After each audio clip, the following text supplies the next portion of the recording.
Hello and welcome! I've always enjoyed playing games that were originally designed for a home console on a portable system. Mostly because you don't really know what you're going to get with it.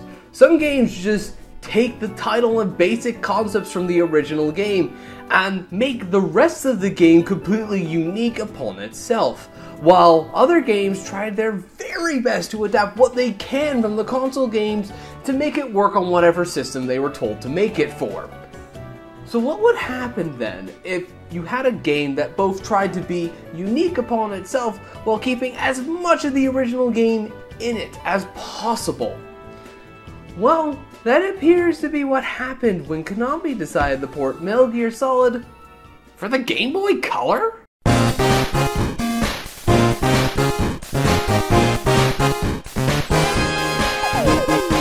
Today's video is sponsored by us at the 16-Bit Store.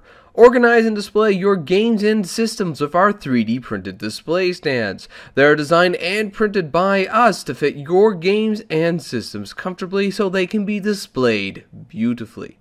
They're available now at the 16-Bit Store, so if you're interested, why not check them out from the links in the description. If you haven't played it before, Metal Gear Solid is a top-down stealth action game for the Sony PlayStation, which is a sequel to the Metal Gear series for the MSX. And due to the popularity of Metal Gear Solid, Konami was requested to make a portable version of it for the most popular portable system at the time, the Game Boy. And in the year 2000, we got this. Though on the surface it looks very different, in every way that matters, this is a Metal Gear Solid game, just on a Game Boy Color. You're sneaking around a heavily guarded installation trying to avoid guards and cameras and turrets to look and destroy Metal Gear. The plot has a very anti-war message shown throughout, and all the other bells and whistles which you'd expect from a Metal Gear Solid game is here. It even includes VR missions. The way this game plays and its style is beautiful to behold because other than the emission of a sniper rifle, everything gameplay-wise is here from the PS1 game. And this game's on the Game Boy Color. But after playing it for a bit, it really doesn't take long to figure out that this isn't exactly the PlayStation 1 game on the go. Yes, the gameplay is spot on. But all the details from the PS1 game, from its story to its characters, its aesthetics, controls, they all had to be tailor-made for the Game Boy Color. The story, for instance, had to be changed and cut down significantly in order to fit on this game's 2 MB game pack. Though, I wouldn't call a Game Boy game with more than 4 hours of story content small.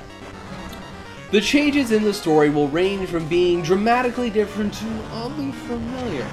Yeah, there are a few familiar faces in your support staff, but there are a lot more which are new, who will have their own unique and enjoyable personalities and plot lines. But what isn't completely familiar in the plot has been changed completely to better suit the more portable nature of the Game Boy Color. Gone is the seamless level design from the PlayStation 1, and in its place are designated stages, which tell a specific section of the story.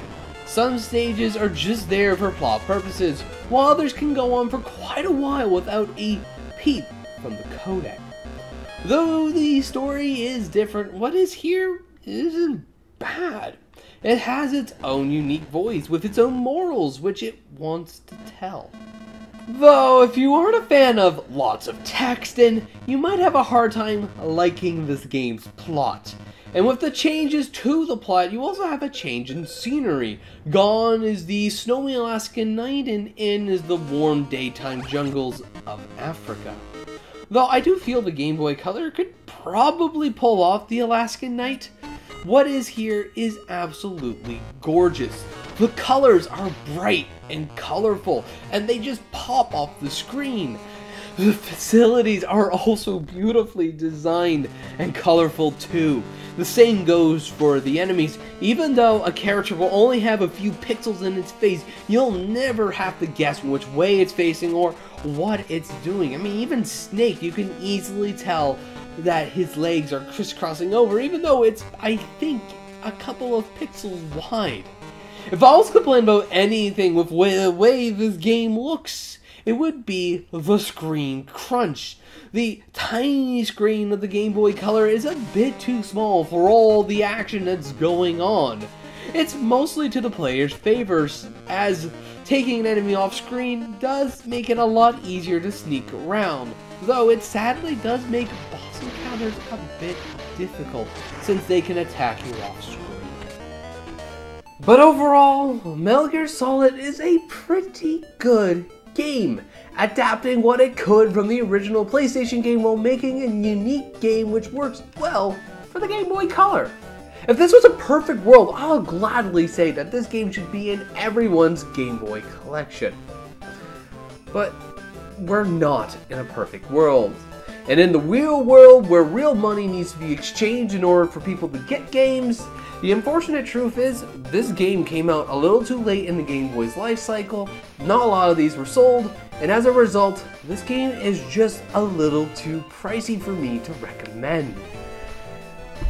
If you do have the cash or happen to find this game at a really good price, it's absolutely worth it. But since we live in an age where even a PlayStation Portable can emulate the original PS1 game, well, you're better off playing Metal Gear Solid on a PSP than you are on a Game Boy Color. And on that unfortunate note, it's time to end. Thank you ever so much for watching. Hope I didn't ruin your day. And as always, take care. And don't forget, every Friday there's a new poll for the 16-bit viewers special. Vote for which games you want to see us review in this channel's community tab. Links will be provided below.